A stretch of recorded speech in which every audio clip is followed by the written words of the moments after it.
அத்லட்டா இருக்கீங்களா நீங்க? மேரத்தான் ஓடுவேன் நான் டெய்லி. இதுல மலை ஏறலைன்னா டெய்லி 10-15 கிலோமீட்டர் ஓடிடுவேன், வீட்லயே ஓடிடுவேன்.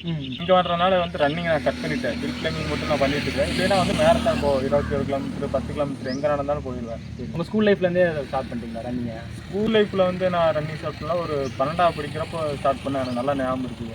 ஃபர்ஸ்ட் ஒரு 5 கிலோமீட்டர் 6 கிலோமீட்டர் அப்படி தான் ஓடிட்டு இருந்தேன்.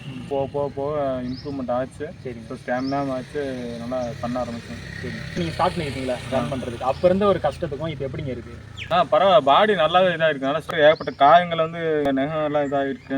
ஸோ அதுக்கு அடிபட்டுருக்கு. அதோட வழியிலேயே மேலே இருக்கிறேன். அதுக்கு உண்டான பலன் கிடைச்சிருக்குது. நல்லா உடம்பு நல்லாவே மாறி இருக்குது. டெய்லி வந்து காலையில் வந்து மலை ஏற வந்து கண்டிப்பாக உடம்புக்கு நல்லது. வீடியோ பார்க்க நிறைய பேர் வந்து ட்ரை பண்ணி உங்க ஊருக்கு பார்த்தாலும் மலை இருந்ததுன்னா வாரத்தில் 1 நாள் 2 நாள் 3 நாள் உங்களுக்கு டைம் இருக்கிறப்ப போயிருங்க. கண்டிப்பாக வந்து உடம்பு வந்து கண்டிப்பாக உங்கள் வேறு லெவலில் மாற்றி கொடுக்குங்கிற நம்பிக்கை இருக்குது. ஸோ அதுக்கேற்ற மாதிரி ஃபுட்டு ப்ரோட்டீன் அதெல்லாம் எடுத்துக்கிட்டனால ஸோ இன்னும் பெட்டராக வந்து ரிசல்ட் கிடைக்கும்.